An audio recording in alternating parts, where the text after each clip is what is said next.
Well, good morning, everybody. Good morning. Good morning. It is Coffee Conversations with Greg J. Good morning. We are here.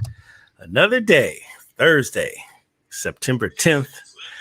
Quarantined. But we're doing it every day. And we thank you so much for supporting us here on Coffee Conversations.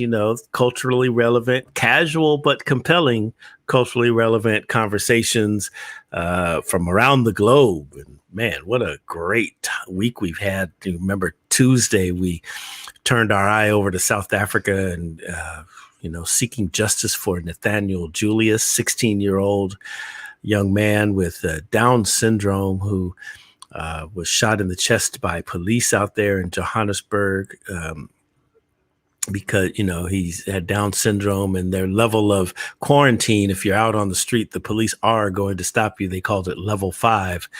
And because of his condition, could not answer the questions to the satisfactions of the police. So they shot and killed him. And we discussed that. And we discussed the level of activism that's happening over there in South Africa while we contrasted what we're going through over here in these United States. And today we're shifting our minds, our lens to business development in a COVID-19 world. And we've got one of the foremost experts. Oh my goodness, I'm so honored to have our guest, Dr. George Fraser's coming through. But we're going to hit these headlines real quick because we have a lot to talk about. Call your friends, listen, watch, share, get your friends on here. We're about to get our business up. That's what we're doing here. Coffee Conversations with Greg J. Headlines for today. Let's just start out. Man, you're President Donald Trump, despite his own efforts to change the national narrative away from a pandemic that has claimed more than 190,000 American lives and affected more than 6 million, most recently hammering a law and order mantra, President Donald Trump can't seem to escape the coronavirus. Try as he might to change the subject, now his own words have intensified focus on the virus again. He told Bob Woodward that he always wanted to play the virus down. I always wanted to play it down. Trump said of the threat from the virus. That was in a private conversation with journalist Bob Woodward in March that became public with the publication of excerpts from Woodward's upcoming book, Rage. In taped conversations released along with the excerpts, Trump insisted he didn't want to create panic. Democratic nominee Joe Biden pounced on the Woodward revelations, declaring that Trump lied to the American people. He knowingly and willingly lied about the threat it posed to the country for months. The campaign of Democratic presidential candidate Joe Biden and running mate Senator Kamala Harris will again focus on the progression of Black men in America with its latest installment in the ongoing Shop Talk digital broadcast. The campaign began the Shop Talk broadcast series to specifically engage Black men across the country around issues that they're most concerned with. The virtual event airs tonight at 7 p.m. Eastern, and out here on the West Coast, that'll be 4 o'clock. Features acclaimed actor Don Cheadle and Reverend Dr. Howard John Wesley of the Alfred Street Baptist Church in Washington, D.C. The National Newspaper Publishers Association will serve as the official media partner for this event and will live stream the conversation across its digital platforms. Renowned South African human rights lawyer and anti-apartheid defender George Bizos has died, according to his family. Bezos died of natural causes at the age of 92, peacefully at his home with his family in attendance. Bezos is a renowned human rights lawyer and a close friend of Nelson Mandela, represented the families of apartheid atrocities, and was a lifelong campaigner against the use of the death penalty. Bezos studied law with Nelson Mandela and Oliver Tambo in Johannesburg. They became friends. They worked together as young advocates, and Bezos was Mandela's lawyer when he was put on trial in 1964, accused of sabotage and facing the death penalty. He was sentenced to life in prison instead and served 27 years.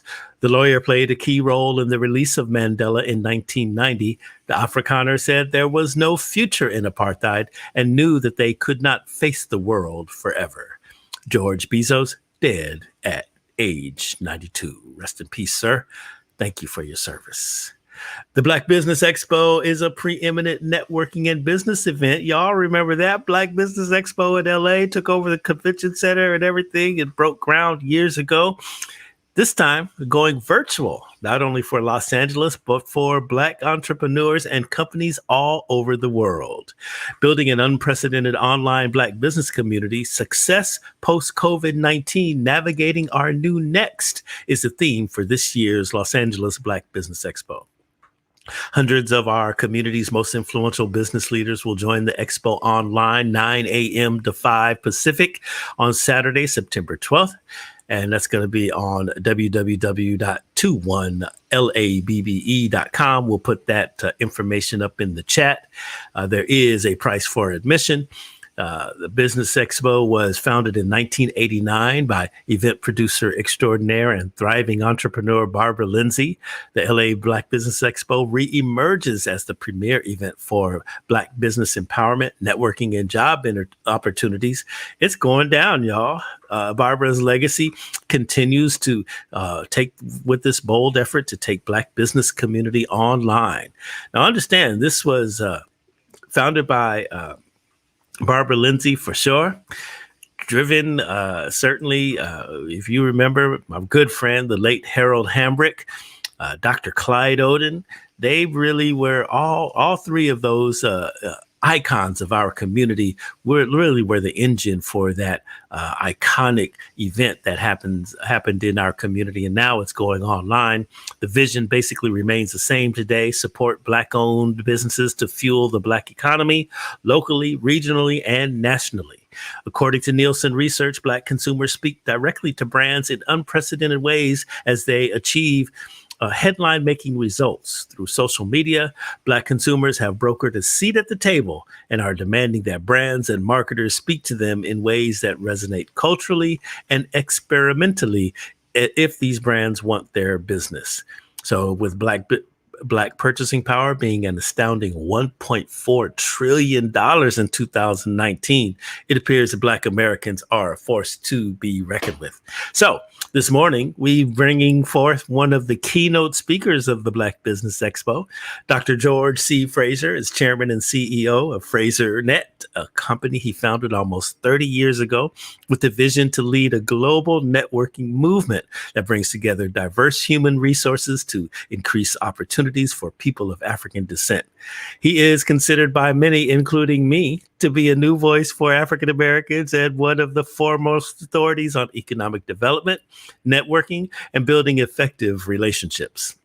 Now, while his accomplishments are significant, his beginnings were very humble. I was reading, he was, sweeping floors while going to school. You know what? When you think about our community, and if you're in my generation, there's so many people that, you probably know them, that they had, humble jobs and everything while they were going to school, working their way through school. I know my father was one. I can remember Mr. Blevins, who in my hometown of San Diego, who was our school custodian and became to be one of the most prominent attorneys in the whole city. I mean, there's stories like that all over our community. There's a book that Dr. Fraser has written that I just believe applies directly to that scenario. It's called Success Runs in Our Race. And we're here honored, so honored to have him here, ladies and gentlemen, bringing his coffee to the table, Dr. George Fraser. Good morning, sir. Good morning. How are you? Doing all right. You look We're living in this COVID-19 environment. How's your family? Everybody good? You doing good? Everybody is good. Everybody is hanging in there, and we're COVID free. So God bless America. God bless America. That's what's up. Now, Dr. Fraser, you've been doing this a while. I've been to, I can't even say a couple. I've been to a few of your seminars and events and everything. And each and every time, I glean such rich information. And as I look at your background and everything, what's at the center of your advocacy for Black business development?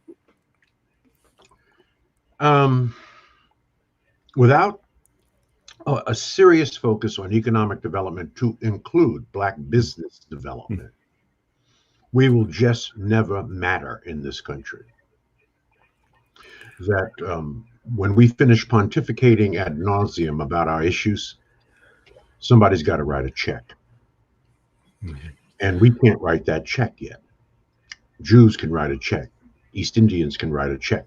Asians can write a check. We cannot write the check that we need to write. And it's going to happen when we come to grips with economic development, wealth creation, financial education, a number of things that will have to undergird and be pillars to the foundation of our upward mobility and the respect and dignity in a market-based economy and a democratic capitalist society that we deserve.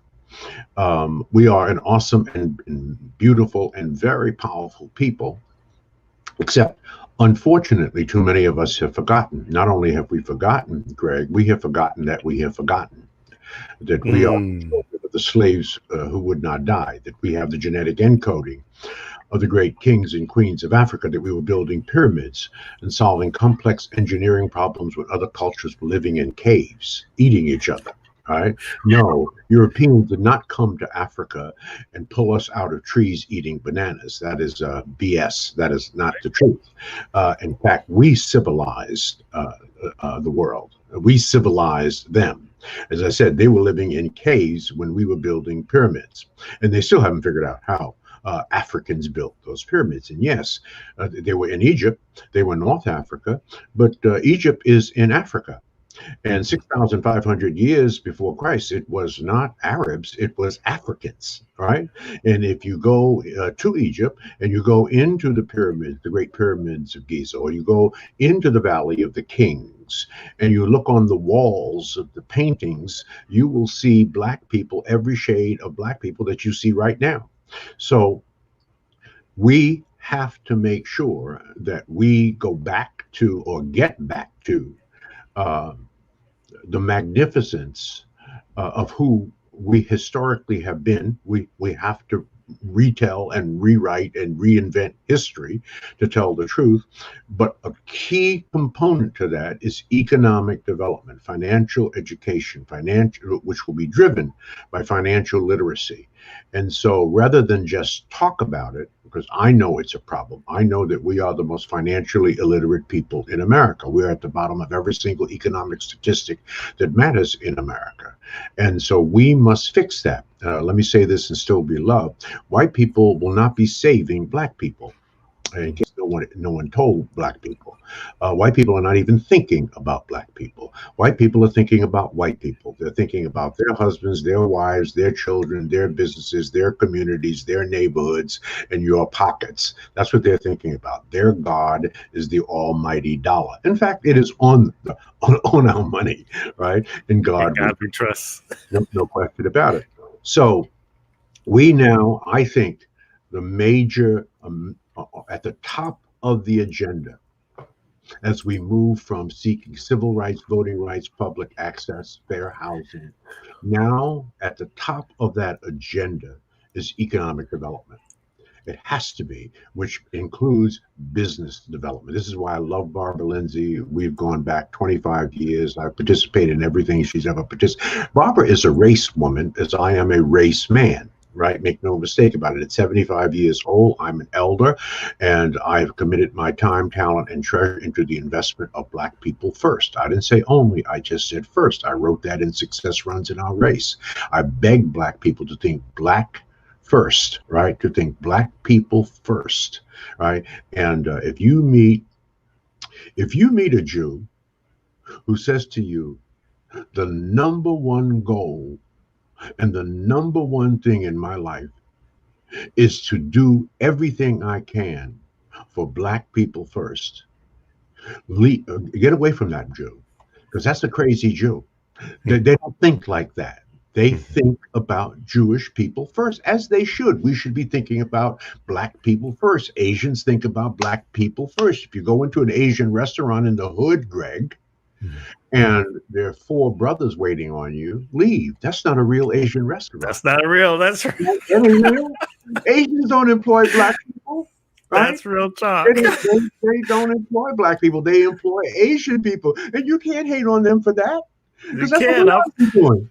I'm in the Asian restaurant. I'm looking in the kitchen to see what the Yeah. right. You don't want no brothers and sisters in the Asian kitchen. You want Asian food, right? So that's what's happening now. They may have some brothers or sisters in the kitchen washing dishes or something menial, but no. They prepare their food, they serve their food with their own people because it is an Asian restaurant. They recycle their own dollars. Asians have solved their own unemployment problem just opening small Asian restaurants of many varieties in urban neighborhoods. They employ almost 2 million of their own people just in their own restaurant network. So we ought to learn something from that. Yeah. It's always been curious to me, Greg, that as much as we have cooked for 350 years, why we don't have a serious network of restaurant foods like Italian restaurants, like Asian restaurants, like Greek restaurants, like East Indian restaurant. What is it? I know we have some soul food restaurants. No question about that. They're here and there, and I've gone to a couple in Los Angeles at times. But a serious franchise, a serious network of high class, well done, healthy soul food. Why hasn't any brother or sister picked up on that and attempted that? That's a major business opportunity. And we are known for how well we can cook and burn. So we're just not thinking that way, and we need to fix that. Now, let me just ask you now on the point of the category of restaurants. You know, we had a Black Restaurant Week a couple weeks back, and we convened a panel of we had 4 Black restaurateurs. We had Greg Doolin of Doolin Soul Food. We had Desiree Edwards from Watts Coffee House. We had a Kim Prince from Hotville Chicken. And then we reached over to Houston, Texas. And the young brother has a restaurant called Lucille's, very high end. And he was like, yeah, okay, yeah. So if it gave me the impression that, to your point, that maybe, just maybe, hope of hopes, that is changing, where we're starting to see more high, as opposed to, you know, where it used to be like what you're describing. So, you know, a few soul food restaurants here and there, but maybe we're expanding in that case, in that area now, because our young people have gotten, you know, more educated and more professional in terms of how to operate those businesses and everything like that. Do you think we're at a point of strategic inflection in critical categories like Black restaurants and that sort, or are we just dormant? I was just going to show you something. I'm going to turn on my phone. I just posted. It's a very interesting question. I just posted something on on all my social media yesterday that addresses that issue head on. And I'm just firing up my cell phone. Okay. I'm go to it. I want to show it to you. I want to read it to you because it addresses that in statistically. And the meme essentially says, maybe this is the problem, right? And then in the meme, and anybody that wants to see it can go to my Facebook page. It was just posted yesterday. I'm doing a little ad lib here. Here we go. Because I want to quote it exactly as I posted it. It's coming up now. Here we go. I generally turn off my cell phones when I'm doing interviews so I won't be interrupted. But in Sure. this particular case, so I just want folks to see it. Here we go. Here we go. All right. I'm sorry. So here's what it looks like. You can see it on all right, but it says this may be part of the problem. And then there's a list of statistics. Number of black-owned barbershops, 250,000 plus. Number of black-owned hair salons, 250,000 plus. The number of black-owned bookstores, 125. The number of black-owned banks, 23. The number of black-owned TV networks, 5. The number of black-owned sports teams, 2. And the number of black-owned film studios, 1. All right. Mm. So um, it is I think, the lack of entrepreneurial diversity and the growing of that diversity that contributes to and has a significant economic impact on our upward mobility. Why? And if you look at the number of black-owned restaurants, right, they would be, I'm talking about around the country, it would be less than 500 of any significance, right? That category has huge room for growth. The categories of technology have huge room for growth. No question, entrepreneurially, right? Not just in getting jobs, but I'm talking about developing entrepreneurial initiatives that will expand our reach and expand our business diversity and provide more jobs for our people. So let's look at that statistically, because this is a very important point.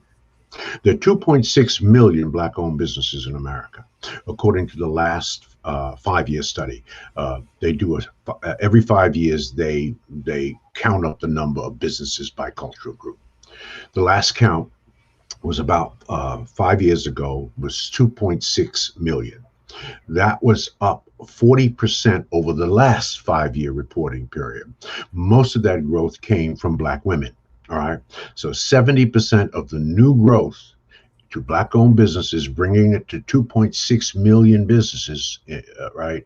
60% of that growth came from our sisters, right? Mm. Now, so that's the upside. We're moving in the right direction, Greg, right? In other words, we're seeding and starting more businesses. That's the highest number of black-owned businesses in the history of black people in America, all right? Not that we were not very entrepreneurial back in the day when America wouldn't insure us, bank us, bury us, allow us to eat in their restaurants and shop in their stores. We then had our own, and we had to do our own. So we know that civil rights was a double-edged sword. So that's the upside. Here's the downside of that. Of the 2.6 million black-owned businesses in America today, Greg, only 111,000 of those businesses employ anybody.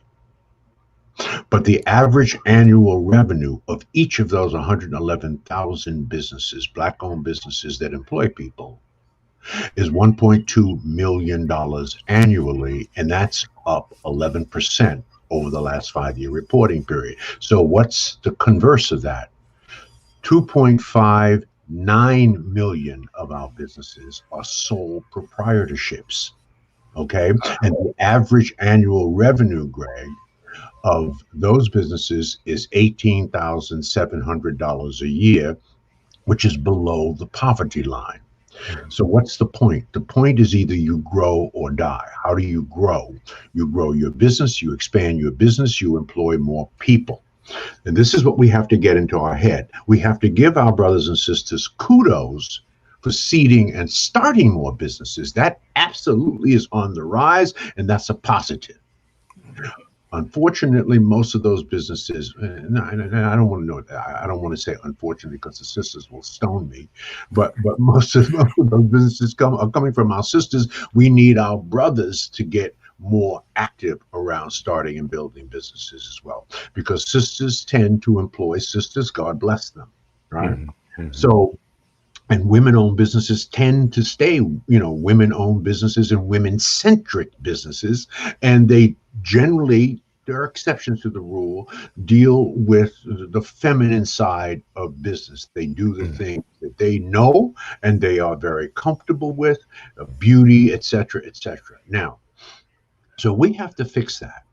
And so we have to expand our reach when it comes to entrepreneurial thinking, right? We do not think entrepreneurial. We are very, very, very, very we operate out of a fear and scarcity mentality, and we play our cards very close to the chest. We are, in many cases, not all, risk averse, and this is what mitigates the growth of the entrepreneurial spirit and the expansion of our businesses. Now, I think we're moving away from that.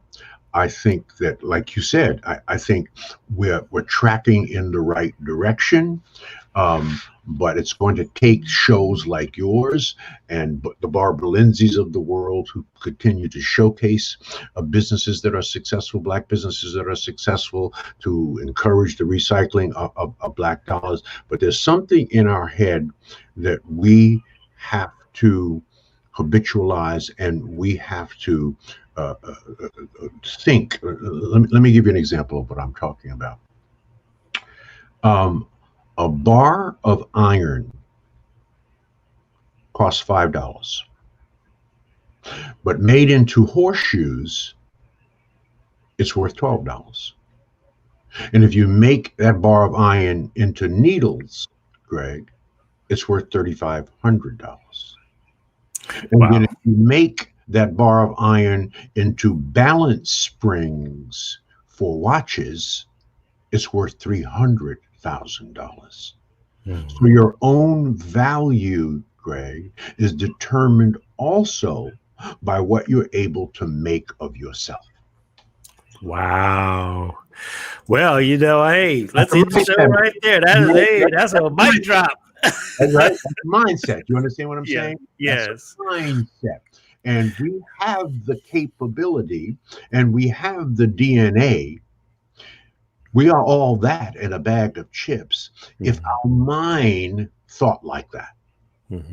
Right? Now, you said it right at the beginning. I come from very humble beginnings, right? My father came to this country in the early 1900s from Guyana, married a beautiful fair-skinned sister, Ida Mae Baldwin, from Lumpkin, Georgia. There were 11 children in my family, 8 boys and 3 girls. My mother became mentally ill when I turned 2 years old. She was institutionalized for the balance of her life. And because my father was a cab driver, he couldn't get a serious job in America as a Black man. So he was relegated to driving a New York City cab for 40 years. He couldn't take care of 11 children working 12 to 15 hours a day. So at 2 years old, we were orphaned. And then because we stayed in an orphanage from 2 years old to 5 years old, and because nobody would take 11 children, we were then broke up into threes, and I spent the balance of my young life through 18 years old in foster care, in toxic foster homes, and I aged out of foster care. I was sent to a vocational high school because nobody thought I was college material. Somehow I ended up with 3 doctorate degrees, but no one thought I was college material. I got a vocational diploma in carpentry. I couldn't get a job in carpentry, Greg, in New York City because the Italians controlled it back in the day. And so the first real job I had was mopping floors on the midnight shift at LaGuardia Airport. That's what I did for 3 years. Now, if you go to LaGuardia Airport today, Greg, if you go to LaGuardia Airport today and you go down into the maintenance department, there's a big plaque on the wall. I'm on the plaque. Why? Because I was the best floor mopper in the history of LaGuardia Airport. How you do anything is how you do everything. Right? Why? Because I took ownership in my floors. I was sort of entrepreneurial, right? I took ownership, and those were the seeds, right, that I used to morph into who I am today. So it doesn't matter where you start, Greg, it matters where you finish. That's the bottom line. And I wouldn't trade that experience at mopping floors at LaGuardia Airport, or working at Procter Gamble, learning marketing and sales, or working at United Way, learning fundraising, or being one of the 12 people who were selected by Ford Motor Company to go through their minority dealer development program. I was to be the first black Ford Lincoln Mercury dealer in Cleveland, Ohio, except I decided that's not what God wanted me to do, in spite of the fact that I graduated #1 in the class, right? Mhm. So all of this is possible. It doesn't matter where you start. We have it like that, right? And even as fair-skinned as I look, my mom is from the Cameroon, right? We did a DNA, right, from the Tikar tribe in the Cameroon. So I certainly have African blood in me, a lot of African blood in me. I'm proud of that. And that blood has empowered me, has inspired me, and has helped me to understand that God has put black people here first for a reason, right? We are God's first people. That's how Mhm. awesome we are. We are Mhm. God's first people True. and built the greatest civilization. That takes massive entrepreneurial thinking and a can-do spirit. That spirit is baked into us. Mhm. It's just that we need a circle of people that we need to be around who will manifest that, help us Mhm. to manifest that. So I talk about this all the time when I'm talking about entrepreneurship, that we cannot be spectators to success. We've got to stop being spectators to success, because being angry is not a business plan, Greg. It isn't. We Mhm. need strategy and not just emotions, right? This is what I preach and teach. And we need to effectively use the relationship capital that we have in our life. And we have to be focused on personal growth and development, lifelong learning, and constant, never ending improvement. And then we have to be very careful about the people who pour into us. You are the average of the 5 people that you spend the most time with. The fastest Mhm. way to change yourself is to hang out with people who are already where you want to be in life. Mhm. Right? Mhm. So what am I saying to brothers and sisters who are listening to us this morning? I'm saying don't spend major time with minor people. People going nowhere want you to go nowhere with them. People doing nothing want you to do nothing with them. If you want to change your life, change your relationships. If you are not where you want to be in life, it's because you don't have the right people in your life. In your life, right? And So that's you your just decision. people need to really be careful with the relationships that they keep. You can't take everybody with you. No, no, no Right. question about that. And Mhm. well, let me say that a different way as it relates to business. Mhm. So for all of you brothers and sisters who are in business, I didn't say business. See, we have 2 categories of black people. We have business people, and then we have business people. And what we're trying to do, and what Barbara Lindsay is trying to do, is put the business people out of business, because they're messing it up for those of us who are trying to do serious business. All right. But if you are a business person, remember this: business is about relationships. Mhm. Without relationships, you have no business. Without Mhm. relationships, you have no business being in business. In Mhm. fact, the business you are really in is the business of building relationships. That's the business you're in. And that's a huge, huge paradigm shift Mhm. for most business people. You're just not. You remember what I talked about, the sole proprietors, right? The sole proprietors, 2.59 million of our businesses are sole proprietors, and their average annual revenue is $18,700 a year, which is below the poverty line. But the 111,000 businesses that have business relationships and business people working with them together, their average revenue is $1.2 million a year. In other words, you can't do it on your own, by On yourself, your own. in a vacuum. You're going to have to develop relationships, develop emotional intelligence that will allow you to manage your most important emotions so that you can cultivate, nurture, and build relationships at work, at home, and in the community. Oh, this is critical. Critical. Mhm. Your emotional intelligence, how you handle and talk to people, how you comport yourself is critical. What people will learn is that over time, once you get past 40 years in life, that your EQ, or your emotional quotient or emotional intelligence, will be more important than your IQ. especially if you plan to lead. And if you're going to start and build and grow a business, you're going to have to lead, and you're going to have to develop a personality and interpersonal skills that allow you to train and to teach and to inspire and to motivate the people around you so that you're all working together, right? Because all teams do not win. Let's just put it that way. All teams don't win. I'm not interested in being on any damn team. Ask any good basketball player, right? A top level basketball player. If it's time for him to be traded, he is very interested on what team he will be traded to. He wants to be on a team, right, that is winning. So not all football teams win. Only one team wins the Super Bowl. And who's that Super Bowl team? That Super Bowl team are an offensive line and a defensive line. I think it's 12 on each side, and each person has a single position, and they are masterful in that particular position. The quarterback can't take and throw the ball and catch it too. And so he has to have a receiver who is excellent at what he does, right? Yeah. That's how you win.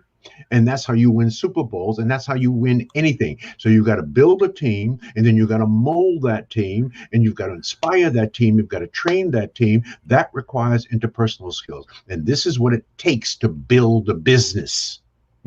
So what do we have to do in our community? I mean, yes, you said a term that we talk about often here on Coffee Conversations with Greg J, and that's emotional intelligence.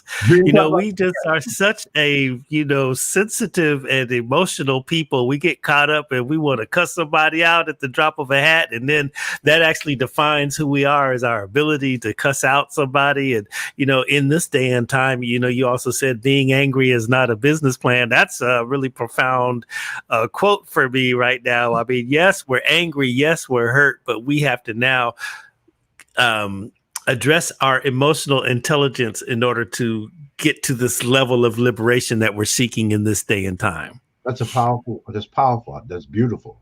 You ought to write that down and post that on social media. That's a beautiful statement. Beautifully said, really. Yes, sir. You said a lot with a little. That's exactly right. Not only will your emotional intelligence help you to succeed in life and certainly in business, it may save your life. When you consider the state of the policing in this country and the state of anger and frustration of Black people, that when you are approached by an opposing malevolent, I can't even say the word, opposing negative force, police, and they require you to do something that you may think is unfair or unreasonable. And in many cases it is. It is unwarranted. It is simply harassment. But keep your cool. Keep your cool, because the goal is to come home. That's the goal, right?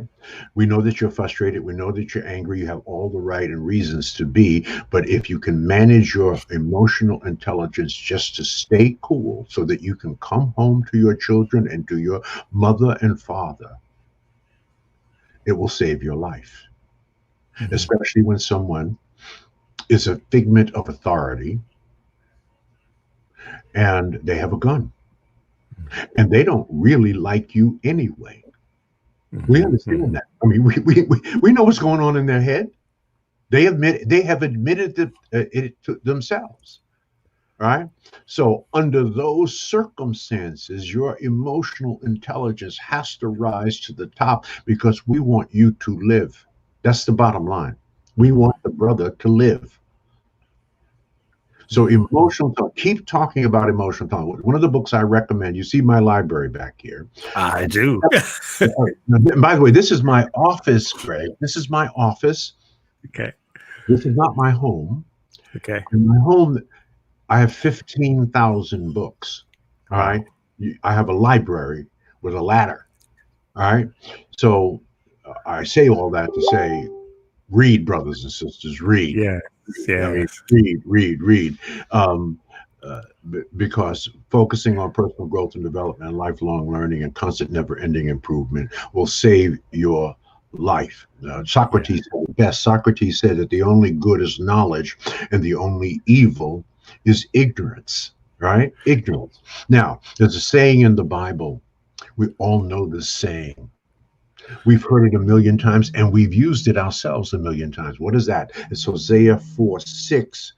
My people perish for the lack of knowledge. You've heard that, right? You've used Yes. it before. I've Yes. used it Yes. a million times. My people perish for the lack of knowledge. But what we haven't heard is the rest of that sentence. Ah, The rest of the sentence is, my people perish for the lack of knowledge. And because thou hast rejected knowledge, I also reject thee, and thou shalt be no priest to me. What is God saying? You reject knowledge, you reject growing and learning and changing and evolving. And you do this through reading and studying and research. If you reject that, I reject you. wow. Right? Wow. And then That's they the say, the best Bible. way to hide something from the black. They say best way to hide something from a black person is to put it in a book. Put in a book.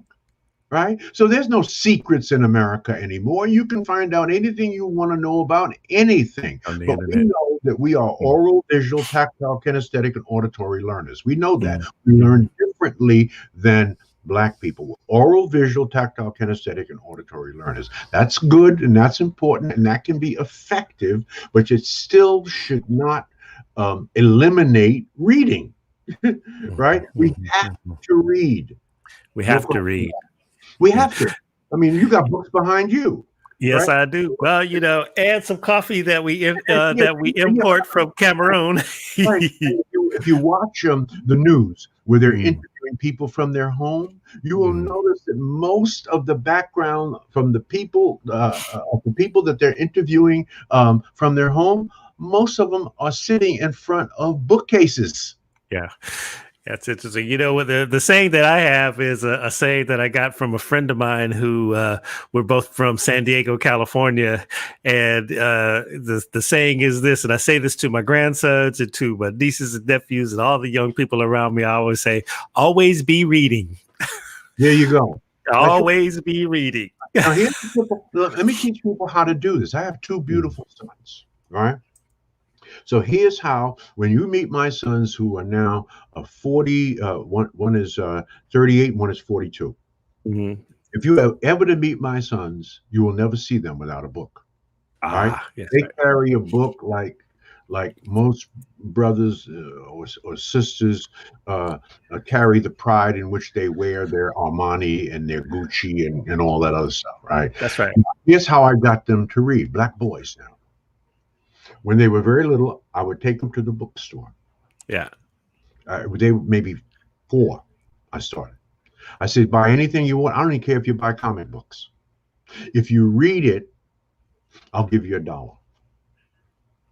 So they read it. I said, if you learn a new word, for every new word that you learn, and you can use it in some sort of sentence, I'll give you 50 cents. That's right. Right. And then when Christmas time came or their birthday came, they knew that from dad, they can expect only one gift. Right. My wife used to complain about that. What was the gift? A book. That's the only thing they would ever get from me. I try to find a book for each one of them that I thought that they would like, that was at their reading level. And I did this over an 18-year period of time. And even to this day, in their 40s now, the only thing I send them for Christmas is a book. Wow. The only thing they send me for Christmas is a book. And most of our conversations are about what we read in some book. Yes, that's really, really awesome. I was so proud of my 18-year-old grandson. He called me up. He says, "Papa, I need you to bring me a book." And I said, well, "Which one?" And he wanted to read "Long Walk to Freedom," the story of Nelson Mandela. Yeah. And I was like, "All right." Yeah. All right. How old is he? 18, just turned 18. Awesome. Yeah, this is their senior year in high school right there. But yeah, I was really, really happy. I was like, well, okay, son, let's go. Absolutely. Yeah, Yeah, that's yeah. a beautiful thing. And so Mhm. he's going to be okay. He's gonna He's be okay. he's going to be Mhm, okay. mhm, That's powerful. mhm. And those are the kind of stories we ought to be telling. All right. That's right. That's Right. right. And the So, more Dr. Fraser, let me ask you this question. Okay, so now we have our sole proprietorships, and then we have our, I guess I could term that more established businesses, I guess. Mhm. So, how do we solve the problem of the customer base, though? Like, our our our dollars don't have a long shelf life within our community. I mean, we don't support black businesses. It's like this seems to be an issue where, we don't support our own businesses. We get this mantra of creating businesses and being entrepreneurial, but then our own folks, won't even support. How do we get the community to, you know, be of that mindset to support our own so that we can be a strong financial base in our hoods? Yeah, that's a wonderful question, Greg. It's going to take 100 years. It's going to Mm, take 3 to 5 generations. We have been working on this for about a generation. There's a lot more work to do. There's some critical things that we have to fix. mhm, A, increasing the quality of our businesses, right? From some that are 2 and 3 stars to 4 and 5 stars, increasing the quality, increasing the excellence of those businesses. Not only excellence in the products that we offer, but excellence in the service that we give. Right, in the service, so that if you call up, if you buy something from a black business and there's an issue, and you call up and somebody's sucking their teeth, well, I don't, right? right. Yes, So, brother. right. So here's how we put pressure on our brothers and sisters, because excellence has to be the base for us. We cannot Yeah. be mediocre. Only white people can be mediocre. Look at Donald Trump and compare him to Barack Hussein Obama. Here you have an absolutely mediocre white man who is leader of the free world. Do you think if Right. Barack Hussein Obama had done or said 1/150th of Wow. what 1/1000th, I should say, of, Wow. of Donald Trump, he would have been elected dog catcher in America. So we Right. can be mediocre. We have to be excellent. And as you know, I'm not saying anything out of school here. Black people are even more critical of black people than they are of white people, right? You get Yes. one Yes. bad experience with a black business and you've sworn off all black businesses. You will never do that in your life with white businesses. And I can't even tell you how many bad experiences I've had with white business. I have not sworn off all white businesses, and I've not sworn off all bad businesses. I've had wonderful experiences, I've had mediocre experiences, and I've had bad experiences. All I'm saying is we have to raise the level, the standard level of the delivery of products and services among our businesses, right? Mhm. And that requires models. Right. So that's why everything we do, everything that Barbara Lindsay does, she does it with excellence. She is modeling the behavior that she expects from the businesses that participate in her events. I'm Mhm. modeling the behavior of the events and the Power Networking Conference, which is now going to be virtual, October 28th through the 30th, that I expect from my people. So raising the bar, right? Mhm. Employing more of our people who are quality people who can Mhm. deliver a quality service and be a part of a winning team. Mhm. Excellence, excellence. When you are excellent at whatever it is you do, you will not have to worry about competition. You will not have to get in anybody's line. People will get in line for you. That's number one. Number two is broaden the menu of business choices to our people. So Mhm. let's talk about for a second, what are the 8 emerging industries for entrepreneurs? And we ought to be looking at that. Mhm. Mhm. So the more industries that we're in, the more excellence we bring to the table of those industries, the more our people are going to Mhm. support us. Then opening more Black businesses in our own neighborhoods, right? So our neighborhoods, our urban neighborhoods have either been franchised. Okay. Now, maybe the people that own the franchises in urban neighborhoods, maybe some of them are Black, but everybody is in our neighborhood selling to our people, taking out the money. More people that don't look like us are engaged in that than we are, right? So Mhm. here are some industries, some emerging industries. Mhm. Esports is an emerging industry. Cannabis is an emerging industry.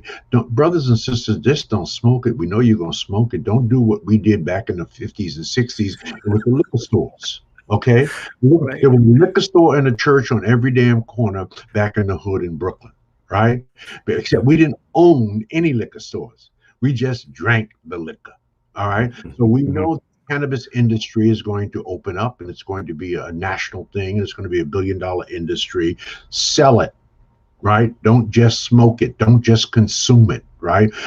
We have to move away from being we are the consumption class. They are the merchant class. They make stuff, we buy stuff, right? They're really happy with that scenario. Uh-huh. So Uh-huh. cannabis is a growing industry. Financial technology, all of your financial stuff is going to be on your cell phone. Financial technology, right? So get our children more involved in STEM, science, technology, engineering, and math, right? The blockchain, understand what's happening to cryptocurrency and understand what blockchain mining is and where the business opportunities are in that. The whole currency system in the world is evolving. Get Mhm. involved in that. All right. Big data analytics, right? I mean, this data from everywhere and being properly trained to analyze. You can take courses, you can get certifications in data analytics, you can open a data analytic business, expand your businesses. All right. Robotics.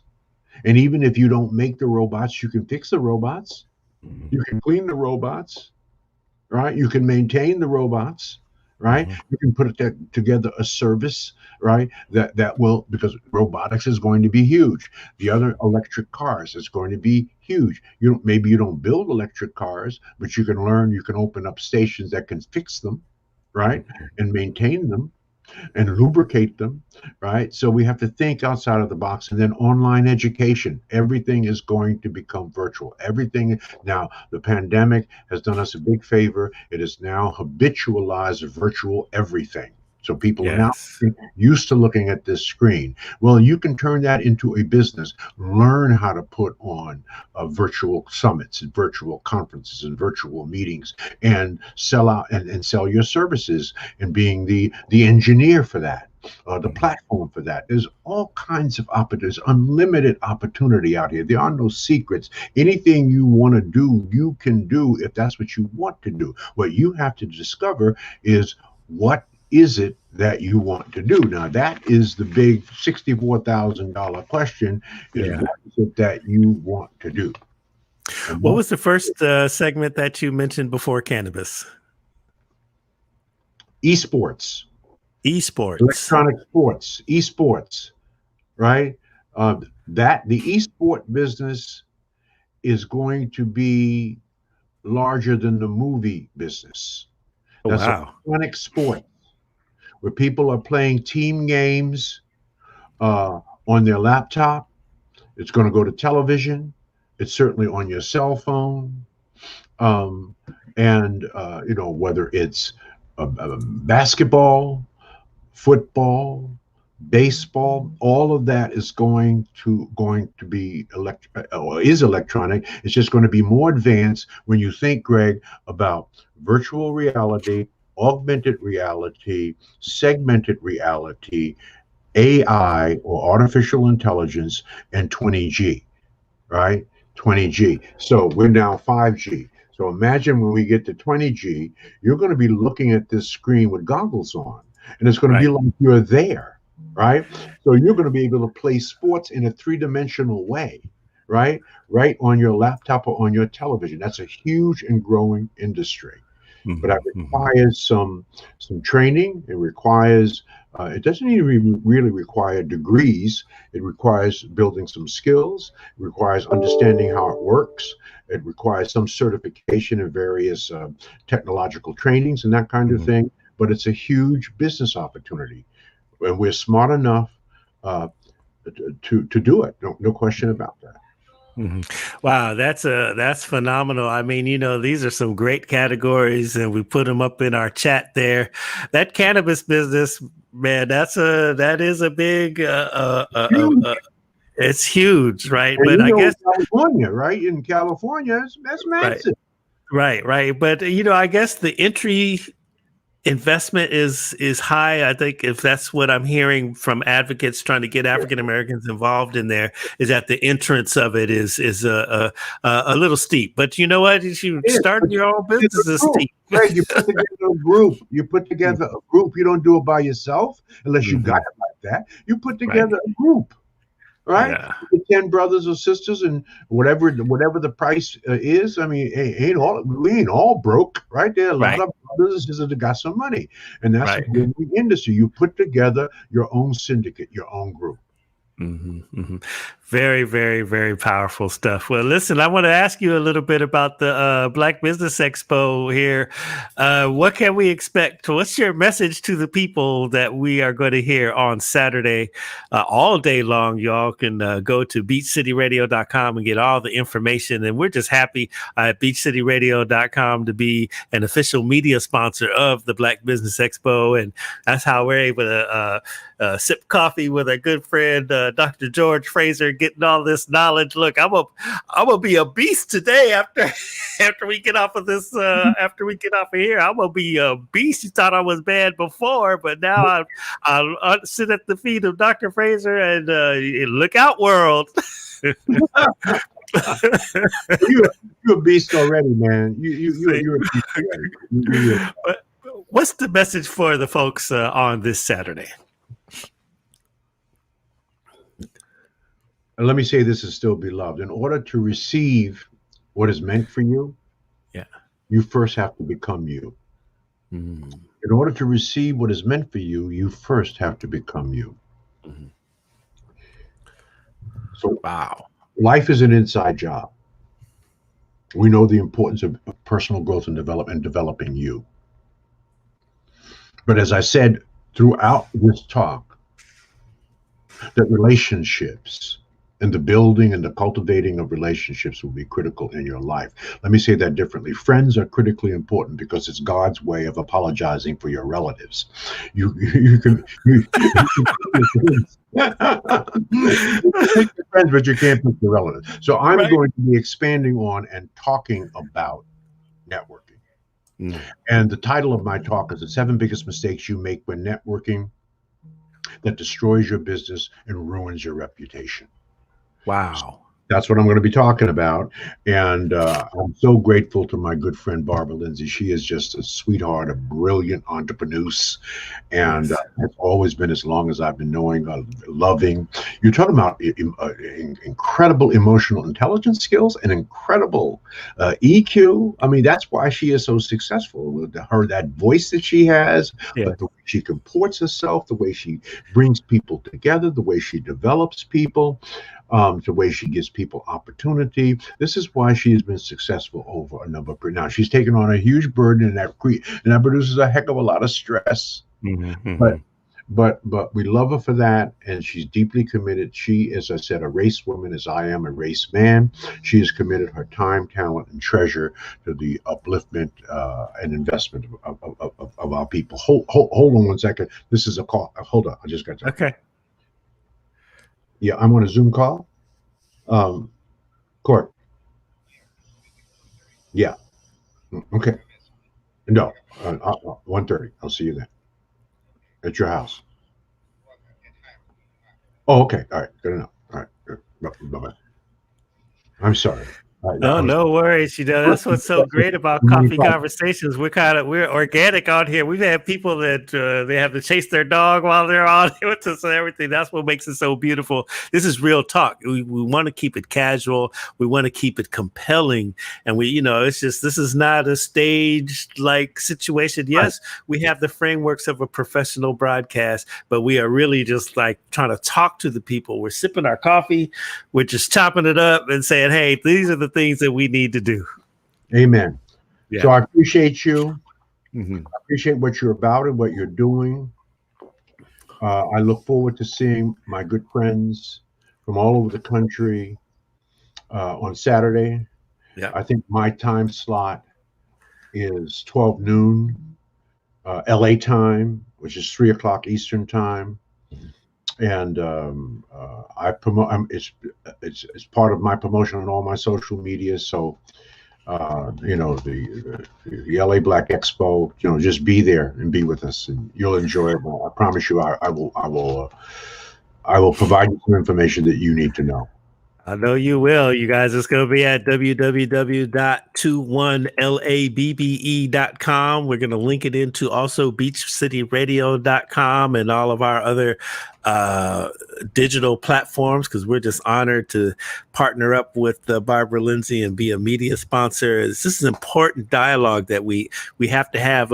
Before we get out of here, I want to circle back to one of the 8 categories that you said that we need to explore and get into, and that's the esports. That actually, when you said that, it actually kind of shocked me. But last year, when I went to the NAB conference in Las Vegas, which is the largest broadcasting conference, it's like 200, 300,000 people taking over the whole of Las Vegas out there. Right. There was a whole section on esports, and I just found that very interesting, that they had this whole section on the floor of the convention, and I was just trying to figure it out. And then when you just said it right now, I was like, they are really putting a lot of dollars and preparing for this important emerging category. You're absolutely right. Yeah, we got to get on that. All right. Okay. I got to run. Yep, I got to run to there. Thank you so much, Dr. Fraser. One last thing. How can we get a hold of you? At G Fraser at FraserNet.com, but is my email. Mm-hmm.